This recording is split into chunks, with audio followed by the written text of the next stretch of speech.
A gente continua nesse assunto falando sobre Israel. O governo israelense agora já está falando numa espécie de plano para o pós-guerra. Agora, como é que será isso? A gente recebe aqui nos estúdios o nosso editor de internacional, Marcelo Favalli. Favalli, boa noite para você, bem-vindo. É uma questão que o próprio primeiro-ministro está propondo para o parlamento israelense, é isso? Boa noite, Thiago. Boa noite a todo mundo que nos ouve, que nos assiste aí pelas nossas múltiplas telas. É isso mesmo. Não dá para dizer que é uma proposta pós-guerra de Israel. É uma proposta do primeiro-ministro que foi apresentada ao Knesset, que é a palavra em hebraico para parlamento. Isso ainda tem que ser discutido e ser votado. Mas antes de entrar nisso, eu queria pegar o que o Anelli estava falando de Brasília sobre um pronunciamento do presidente Lula, sem saber desse pronunciamento aí do nosso presidente agora à noite. O primeiro-ministro de Israel postou essa declaração aqui ao longo do dia, dizendo o seguinte: ninguém vai separar o nosso povo, nem você mesmo. Aí marcou o perfil oficial do presidente Lula, sem saber da repetição aí das palavras do presidente Lula agora há pouco. E Shabbat Shalom, né, tava em hebraico, está desejando aí um feliz Sabat, que agora no anoitecer de sexta-feira começa um período sagrado para quem professa a religião judaica. Ou seja, agora o Anelli falava da chancelaria americana, inclusive o Antony Blinken, que esteve aqui no Brasil, as manifestações dos Estados Unidos,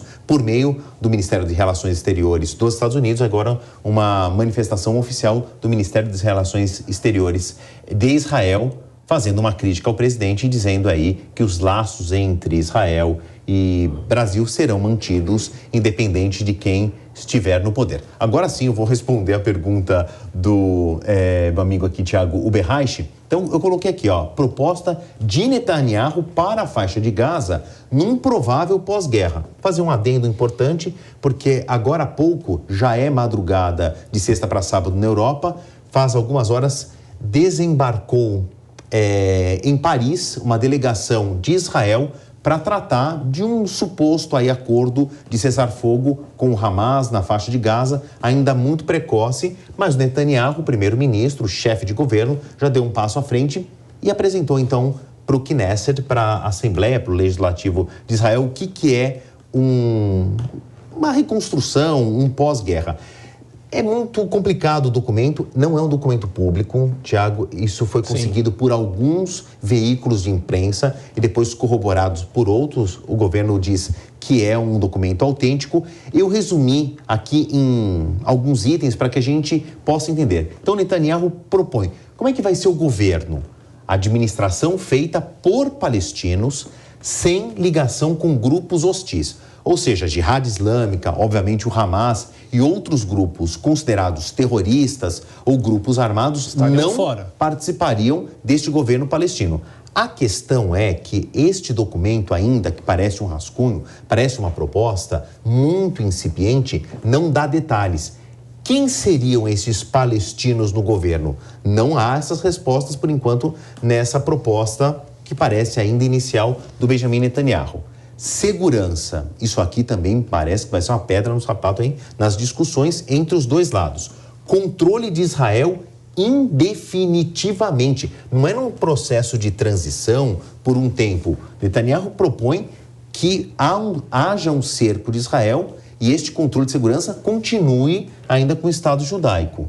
Aí uma proposta própria do Benjamin Netanyahu que não cita nesse documento a autoridade palestina. Porém, está aqui, um confronto, porque os Estados Unidos querem a AP, a Autoridade Palestina, que está na Cisjordânia, outra parte do território onde existe a maioria palestina, que sim, que eles governem a faixa de Gaza. Voltar um pouco aqui no tempo, antes da administração do Hamas, era um grupo que administrava a faixa de Gaza, ligado à Autoridade Palestina, que estava ali sob a administração da faixa de Gaza. O Hamas toma esse poder por uma eleição que não se tem muita clareza que ela tenha respeitado todos os processos de lisura, mas o Benjamin Netanyahu não fala da Autoridade Palestina. Isso também pode ser um complicador aí nas discussões. Desmilitarização. Israel removeria a capacidade bélica da faixa de Gaza, deixando apenas uma capacidade diminuída para um mínimo policiamento. mas que eles não teriam a faixa de Gaza e os grupos ali de policiamento não teriam uma capacidade bélica. Também não há clareza de como isso seria feito. E tem aqui também algo bem delicado, o que Netanyahu chama de desradicalização. Haveria uma ação, um programa promovido em instituições religiosas, escolas religiosas, escolas do ensino regular e organizações de assistência para que não houvesse um discurso, para que novas facções surjam a partir de um discurso radicalizado. Aqui existe um asterisco no documento original, dizendo que outros países de origem árabe, de maioria muçulmana, que já passaram por uma experiência parecida, pudessem ajudar.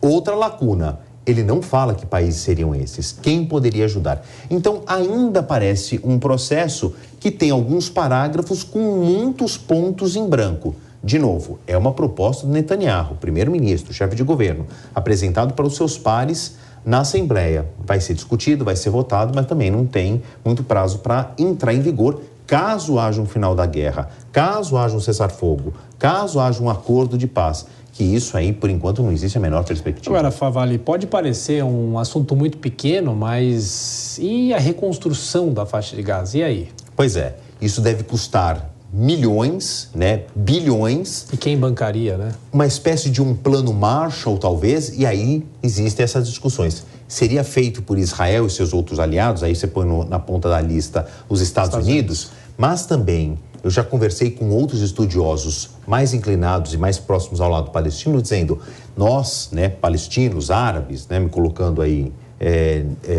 parafraseando essas respostas que eu ouvi, os palestinos têm muitos outros parceiros financeiramente bem estruturados que poderiam ajudar. O Catar, a Jordânia, o Irã, que já dá arrepios para Israel.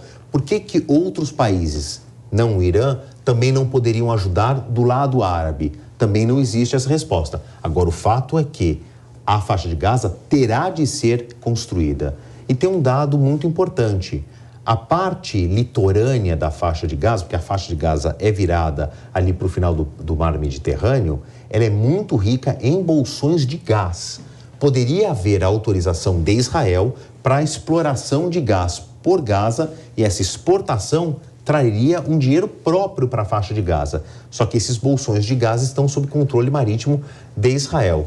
Ou seja, estou trazendo mais complicadores para uma situação que já é difícil por si só, mas a gente, pelo menos, talvez tenhamos aqui um farol, uma luz no final do túnel. Já se fala numa provável solução, num provável cenário, melhor dizendo, para um pós-guerra. E aproveita a nossa audiência para falar do Jovem Pan Internacional do fim de semana.